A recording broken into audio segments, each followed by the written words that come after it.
Құрметті дүниежүзі тарихы пәні мұғалімдері, сіздердің назарларыңызға жаңа педагогикалық әдістерге негізделген өтпелі кезеңінің 9-шы сыныпқа арналған дүниежүзі тарихы пәні бойынша оқу мақсаттарын жүзеге асыруға арналған бейнеролик ұсынамыз.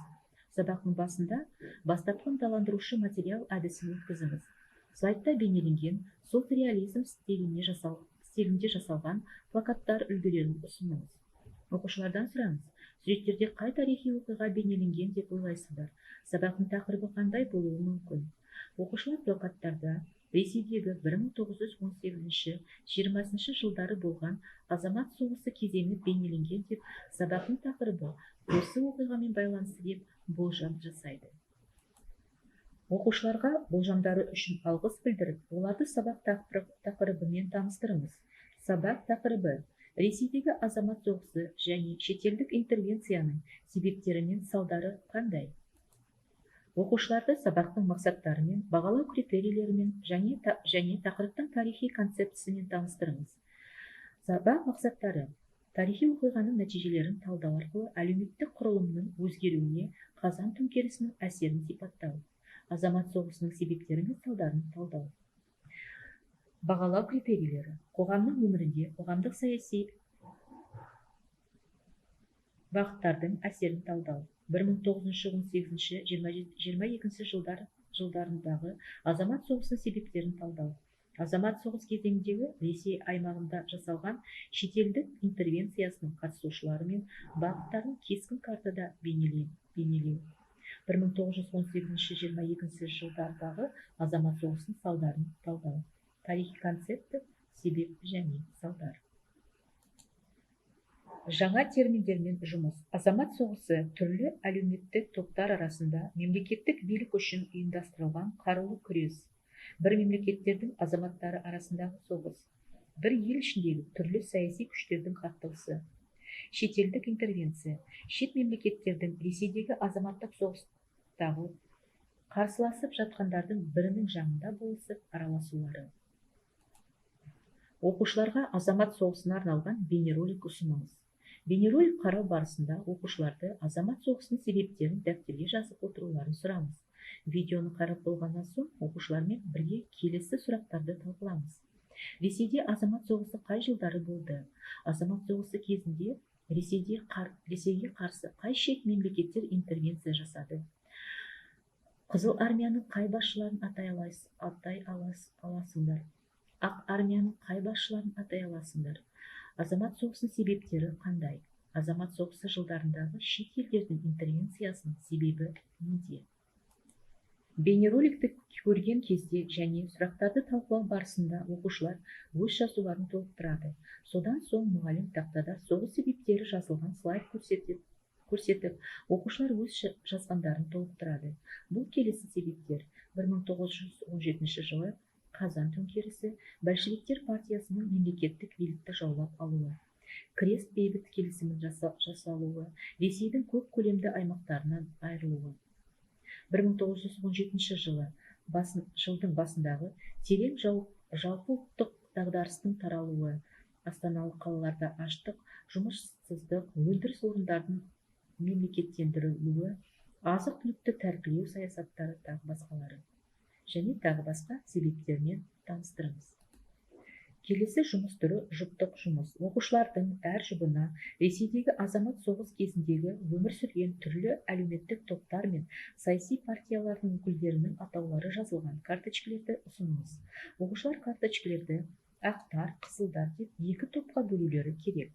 Тапсырманың орындау үлгісі: ақтар бұрынғы патшаның офицерлері, юнкерлер, казактар, буржуазия, интеллигенция, эсерлер, монархистер, меньшевиктер.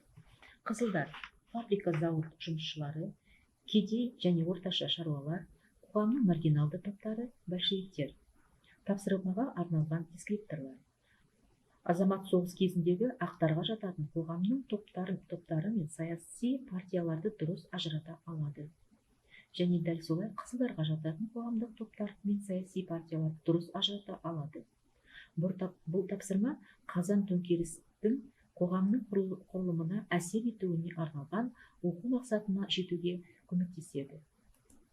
Келесі жұмыс түрі Топтық жұмыс. Оқушыларға Ресейдегі азамат соғысының салдары тақырыбындағы мәтіндерді таратыңыз.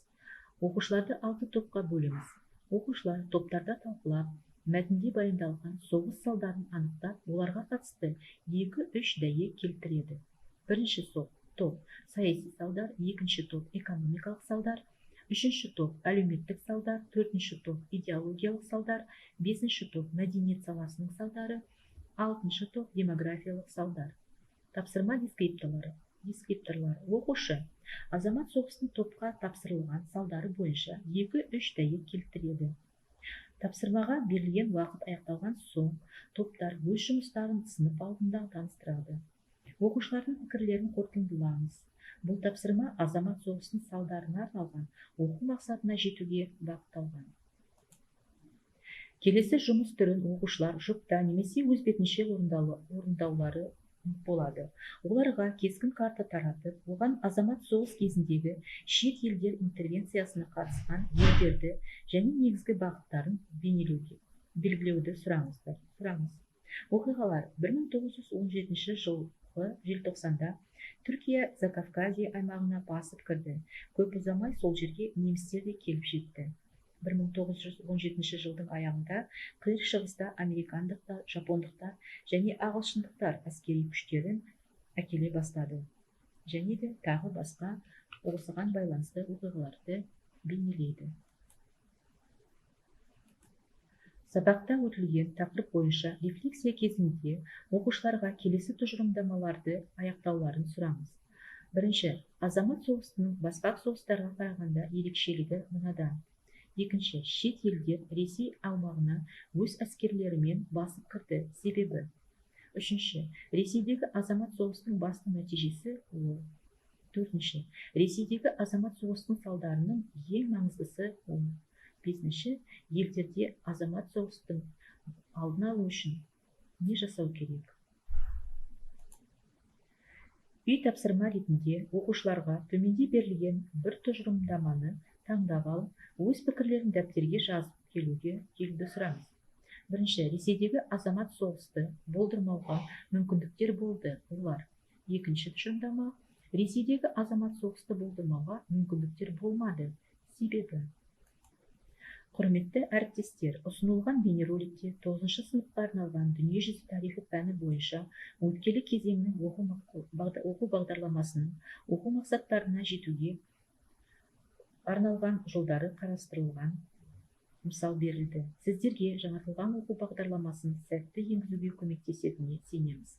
Жұмыстарыңызға сәттілік.